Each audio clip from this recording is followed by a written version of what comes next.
வேண்டி தரேன் நான் உங்களுக்கு நல்ல நல்ல ஷூஸ் வேண்டி எடுத்து தரேன் நான். இப்போ என்னடா இல்லை, இப்போ இருக்கிற காசில் ஒரு கோடியில் உங்களுக்கு 15 லட்சம் உங்களுக்கு தேவையான ஆசை நான் தரலாம். இப்போ அந்த சாவச்சேரிலேயே ஒரு கோடியும் செலவழிக்க போகிறோம் போலக்கு. வேறு என்ன உங்களுக்கு என் செய்ய கிடக்கா வேறு வெளிநாட்டுக்காரர் யாரா வர நேரம் பிடிங்கடா அவங்க வந்து இந்த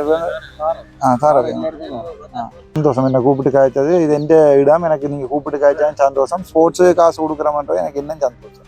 இங்கே இருந்தானே பார்லிமெண்ட்டுக்கு போனேன் நான். உங்களை மாதிரி இங்கே மோட்டர் சைக்கிளில் ஹெல்மெட் போட்டு வந்து தெரிஞ்சால்தான் என் சிக்கலை இருந்தா சொல்லுங்க. நான் உங்களுக்கு யாரும் விளையாடுற படிகளோட போலீஸ்கார மூட்டினாலும் சொல்லுங்க, என்ன நான் சொல்லுங்க, நான் கதைப்பேன் போலீஸ்கார போது.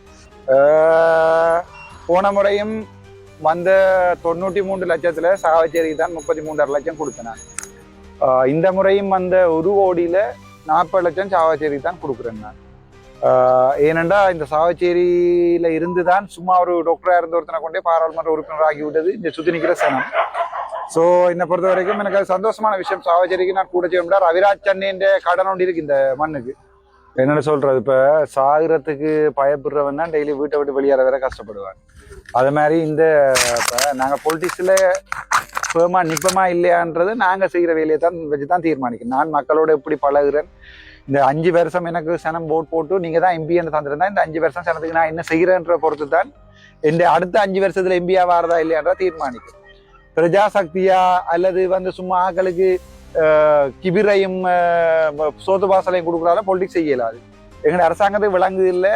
சனம் இப்படி போய் ஒவ்வொரு பாராளுமன்ற உறுப்பினரும் இடங்களில் பார்த்து கதைச்சு என்ன பிரச்சனை இருக்குன்னு கேட்டு சனத்தோட சனமானிக்கும். நான் வந்தது பைக்கில். எங்கட அரசாங்கம் யோசிக்கிறா பிளான் பண்ணி ஒவ்வொரு வீட்டுகளையும் ஒவ்வொரு ஆளை பிடிச்சு அவருக்கிடையில அடுத்தடுத்த தேர்தல்களில் கொண்டு அந்த நோட்டீஸில் கொடுக்கறதுக்கு அதுக்கு தான் வேலை செய்ய வரைய சனத்திட்ட போய் உங்களுக்கு என்ன தேவை, உங்களுக்கு இந்த ரோட்டு போட இல்லையா அப்போ போட வைப்போம்னு யோசிக்கிறது இல்லை. ஒரு ஆள் நேரடியாக இனவாதம் காக்குறாள் யாரு, நாமல் ராஜபக்ச பொறுத்த வரைக்கும் பௌத்த சாசனம் பௌத்த பிக்குகள் அவதான் முக்கியமன்றதும் இந்த அரசியலமைப்பு சபையில் பௌத்தர்களுக்கு தான் முன்னுரிமை கொடுக்கணும் என்கிற விடயங்கள் எல்லாம் வந்து நாமல் கேட்கிறவர் கதைக்கிறவர். ஆனால் அன்ரகுமார் சனாய்க்க சொல்லி கொண்டாலும் நாங்கள் இனவாதி இல்லை என்று இந்த தையட்டி பிரச்சனையை என்ன முடிக்கல. தையட்டியில் அந்த பிரச்சனை அப்படியே இதாக தான் இருக்கிறது. அவை நான் நினைக்கிறேன் இது 2 பேருமே படுமை. நாளைக்கு சஜித் பிரேமதாச வந்தாலும் கடும் இனவாதியாக தான் இருப்பார். ஏனென்றால் அவங்களுடைய அரசியல் போகணுமெண்டா. இப்போ நான் தமிழன் 1000 தடவை சொல்கிறேன் இல்லையே, பாராளுமன்றத்தில் நான் தமிழ் சொல்றேன் இல்லையா, அந்த மாதிரி அவங்களும் நான் இதுல வந்து தமிழ் சொல்றதே இல்லைன்னு சந்தோஷப்படுறேன். நாங்கள் தமிழ் தானே கதைக்கிறோம்.